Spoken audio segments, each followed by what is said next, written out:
The army in Myanmar has admitted firing on a convoy from China that was on its way to provide earthquake relief. The military continues attacks on rebel groups, despite the earthquake, the Jun now saying more than 2,986 people are known to have died, but the true number of casualties is feared to be much higher. More than 4,500 people have also been injured in the 7 magnitude earthquake, which was also felt in neighbouring countries like Thailand. Let's show you those eye pictures again that we're getting from Bangkok, as it is early evening there, and you can still see the cranes very much in operation, trying to move the rubble from the skyscraper that collapsed. But the Bangkok governor, who has been holding news conferences most days, saying it is unlikely that anyone will be found alive and there for us over these past few days, has been our reporter, Nick Marsh, who joins us from Bangkok first.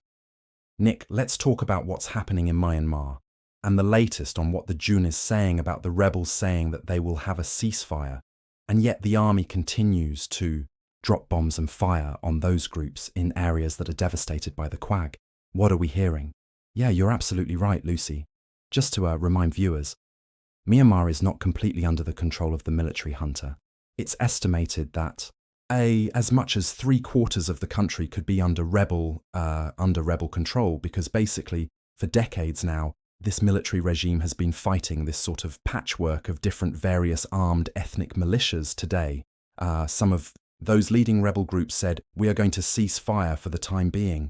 We need to get as much humanitarian support into our areas as possible. And continuing with this armed campaign is just not going to people here at all. The military junta heard that, and they rejected that. Their rationale is that because these armed groups are still training militants, because they're still planning attacks for the future, they consider that attack in and of itself. So as you say, the bombing has continued, the ground offensives have continued, and you have this situation now where millions of people are not only having to deal with the devastation of this earthquake and the loss of life, and the poor sanitation and everything that comes with it, they're also having to deal with the regular bombings and armed campaigns of the military junta. And we even saw a situation, like you said, this morning, where a convoy of Chinese Red Cross workers were fired on. The junta says that there were warning shots that they didn't stop in a conflict zone when they were told to.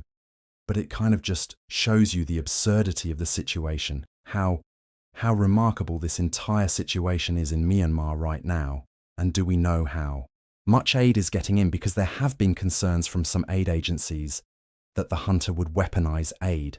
So the United Nations Special Reporter for Human Rights in Myanmar spoke to the BBC yesterday, and he said that there had been reports of aid being stopped at checkpoints entering rebel-held areas.